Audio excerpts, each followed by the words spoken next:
দক্ষিণ কামৰূপত আৰক্ষীৰ গুলীত আহত অপৰাধী পলাকবাৰী আৰক্ষীৰ জিম্মাৰ পৰা পলায়নৰ চেষ্টা কৰোঁতে আৰক্ষীৰ গুলীত আহত হয় 40 বছৰীয়া আক্কাছ আলী।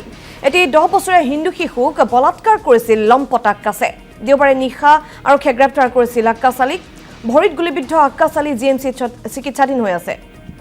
কালি আমি পক্সো কেছ এটা ৰিপৰ্ট হৈছিলে কালি 31 তাৰিখে 4:30 বজাত। সেইটো তেওঁ আসামী বুলি আমি গম পাওঁ। তেওঁক তাৰপিছত আমি ফুটপুছৰ কাৰণে অনা হয়, পলাকবাৰী থানা নিয়া হয়। তাৰপিছত ঘূৰি আহি থাকোঁতে ৰাতি 2টামান বজাত তেওঁ নোৱাপাৰা এৰিয়াত য'ত গাড়ীখন শ্ল' হৈ যায় ন, তাতে অকণমান ৰাস্তাটো বেয়া সেইখিনি হঠাৎ তেওঁ আৰ্মছটো আমাৰ এজনৰ কাঢ়ি পেলাই ওলাই দি পেলাই তেওঁ ফায়াৰ কৰে আমাৰ ফালে, পুলিচৰ পাৰ্টিটোৰ ফালে, আৰু তেতিয়া এটা গুলি আমাৰ গাড়ীটো লাগে।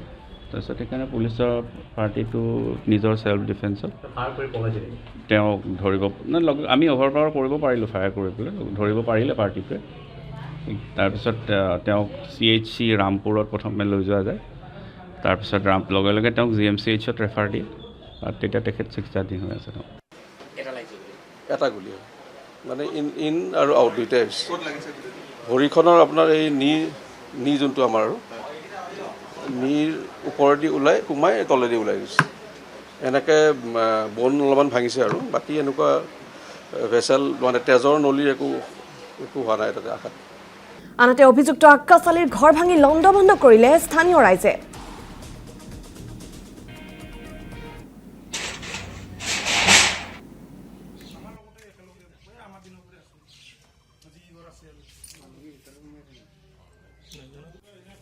আজি কিছুদিনৰ পৰা লক্ষ্য কৰিছোঁ আমাৰ এইখিনি জেগাত বহিৰাগত মানুহৰ প্ৰভাৱ বহুত বেছিকৈ পৰিছে।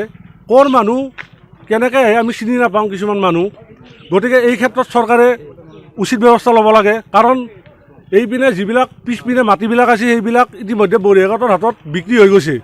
গতিকে এই ক্ষেত্ৰত চৰকাৰে প্ৰশাসনে অতি সোনকালে এইবিলাক ক'ৰ মানুহ ক'ৰ পৰা আহিছে এইবিলাক অনুসন্ধান কৰি তেওঁলোকক যাতে ইয়াৰ পৰা আঁতৰাই পঠায় এইটো আমি কামনা কৰিছোঁ।